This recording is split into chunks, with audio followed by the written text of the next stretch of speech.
ప్రతి బొకడాగాడు జడ్జిమెంట్లు పాస్ చేయటమే. ఇప్పుడు సినిమా రివ్యూలు అన్నవి ఎవరికి అవసరం అండి? మామూలు మళ్ళీ అనమాట. ఇప్పుడు సినిమా రివ్యూ అనేది ఎవరికి అవసరం? అసలు నువ్వెవడరా రివ్యూలు చెప్పొద్దని చెప్పడానికి? రే అన్వేషు, నీతోటే మాట్లాడేది. నీకు రెస్పెక్ట్ ఇచ్చి కూడా బొక్కే. ఎందుకంటే నువ్వెవ్వడికే రెస్పెక్ట్ ఇవ్వవు. రెస్పెక్ట్ ఇచ్చేవాడికి మాత్రమే రెస్పెక్ట్ ఇవ్వాలి.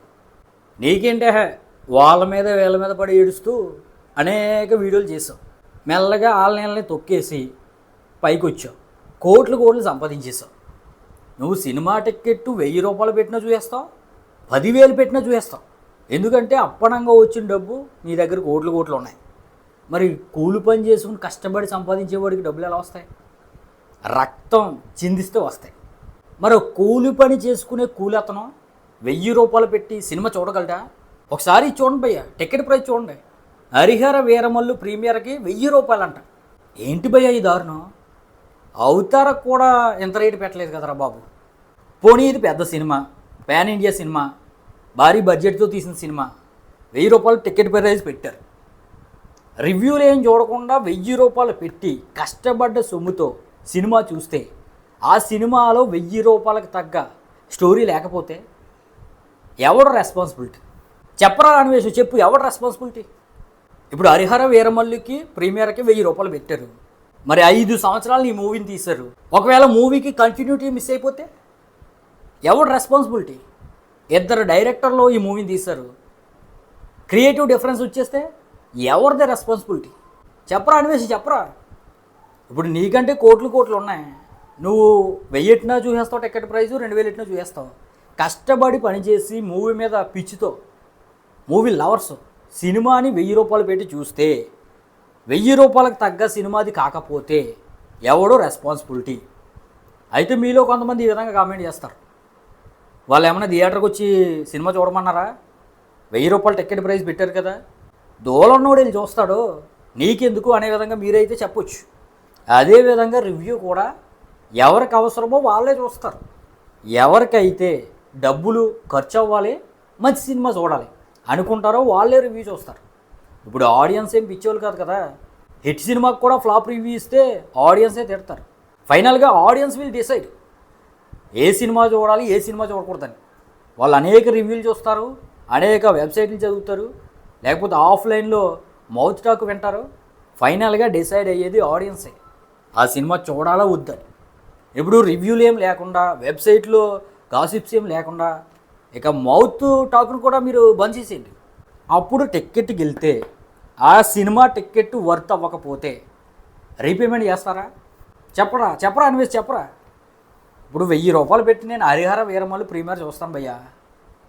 అయితే 1000 రూపాయలు సంబంధించిన సినిమా కాదు అది, 1000 రూపాయలు వర్త్ ఉన్న సినిమా కాదు అది, ఒక 200 రూపాయలు వర్త్ ఉన్న సినిమా. మరి మిగిలిన 800కి ఎవరు రెస్పాన్సిబిలిటీ? చెప్పరా అనివేసి చెప్పరా. నువ్వైతే కోట్లు ఉన్నాయి, నీకైతే కోట్లు ఉన్నాయి, ప్రాబ్లం లేదు. మరి మాగలా కష్టపడి సంపాదించి చూసేవాళ్ళ పరిస్థితి ఏంటి? రివ్యూలు ఇవ్వద్దంట రివ్యూలు. మరి వీడైతే ప్రొడ్యూసర్ దగ్గర నుండో లేకపోతే హరిహర వీరమల్లు టీం నుండి ఎంత డబ్బులు తీసుకున్నాడో తెలియదు, కానీ ఎన్నాళ్ళు మాట్లాడలేదు. ఇటు ఎప్పుడు వచ్చేసాడు, మరి ఎగేసుకుని వచ్చేసాడు.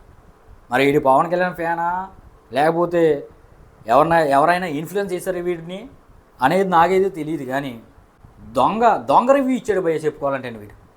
వీడు ఫేక్ రివ్యూలు ఇచ్చేవాడు. ఎందుకంటే నేను సడన్ తమిళ చూశాను, blockbuster Harihara Veeramallu review అనే విధంగా తమిళ పెట్టాడు అన్వేష్. ఇదేంట్రా బాబు, సినిమా ఏమో 24కి రిలీజ్ అవుతుంది, పోనీ ఈ రోజైనా సరే ప్రీమియర్స్ వేస్తున్నారు 9:30కి. ఈడేకంగా నిన్నే రివ్యూ పెట్టేసాడు, ఎలా రా బాబు అని నేను మార్నింగ్ షాక్ అయ్యాను భయ్య. తీరా చూస్తే 3 నిమిషాలు 4 నిమిషాలు సొల్లు చెప్పి తర్వాత ఈ టాపిక్ మొదలెట్టాడు. అంటే వీడికి కంటెంట్ అయిపోయినట్టు ఉంది భయ్య. వాళ్ళ టూరు ఆ టూర్ అని వేసేసాడు. వీడు తిరిగే టూర్ల వల్ల జనాలకి ఏం ఉపయోగం లేదు. ఇంకా వీడు వ్యభిచారాన్ని, బూతుల్ని, వీటిని ప్రమోట్ చేసుకుంటూ వచ్చాడు. ఇంకా చెడు ఉద్దేశంతో ఇతర దేశాలకి వీడి వల్ల వెళ్ళిన వాళ్ళు చాలామంది ఉండే ఉంటారు. ఆ విధంగా వాళ్ళ టూర్ అయిపోయింది. తినాల్సిన చెత్తంతా తినేసాడు, చూపించాల్సిన చెత్తంతా చూపించేసాడు. ఇక ఫైనల్గా వాళ్ళ మీద వీళ్ళ మీద పడి వీళ్ళని తొక్కేసి కాంట్రవర్సీలు క్రియేట్ చేసి ఆ విధంగా కూడా డబ్బులు సంపాదించేస్తాడు. ఇంకా మొన్నటి వరకు బెట్టింగ్ మాఫియా ఏదో ఊపేస్తున్నాను అనే విధంగా వీడియోలు చేశాడు. ట్విస్ట్ ఏంటంటే వీడియో బెట్టింగ్ మాఫియాని ఆపేస్తున్నాననే దాని మీదే, ఆ వీడియోల మీదే బెట్టింగ్ యాడ్స్ బోల్డ్ వచ్చాయి.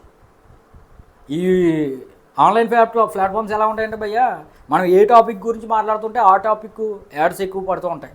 మరి వీడు బెట్టింగ్ గురించి మాట్లాడుతున్నాడు కాబట్టి ఇక బెట్టింగ్ యాడ్స్ వచ్చాయి. వీడు యాడ్స్ కూడా ఆఫ్ చేయలేదు, ఎందుకంటే వీడికి డబ్బులే మెయిన్. డబ్బుల కోసం వీడు కాంట్రవర్సీకి రేట్ చేస్తాడు. ఇప్పుడు బెట్టింగ్ సీజన్ అయిపోయింది, ఇప్పుడు కొత్త కంటెంట్ కావాలి వీడి దగ్గర సత్తా లేదు, ఇంకా అయిపోయింది. ఇంకా వాళ్ళ తిరగలేడు, ఇంకా చూపించడానికి చెత్త ఏం లేదు వాళ్ళలో. ఇంకా వ్యభిచారం చూపించేసాడు, ఇల్లీగల్ కార్టెలు చూపించేసాడు, రాబరీలు చూపించేసాడు, ఇది స్మగ్లింగ్ ఏరియాలు చూపించేసాడు, చెత్త అంతా చూపించేసాడు. ఇక ఏంటంటే కాంట్రవర్సీల మీద వీడు నెట్కి రావాలన్నమాట. వీటి దగ్గర కంటెంట్ లేదు ఇంకా. ఇక మొన్నటి వరకు బెట్టింగ్ మాఫియాని ఏదో ఆరికెట్టేస్తున్నా అనే విధంగా డబ్బులు సంపాదించాడు. బెట్టింగ్ యాడ్స్ అనేక విధాలుగా వచ్చేలా చేశాడు.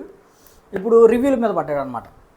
నేను చెప్పిన పైన క్వశ్చన్లు అన్నింటికి కూడా ఈ అన్వేష్ గారు ముందు సమాధానం చెప్పి అప్పుడు తర్వాత వీడియో చేయాలి, లేదంటే వీడికి బ్యాండ్ మాత్రం మామూలుగా ఉండదు. అన్వేష్ నీకే చెప్పేది.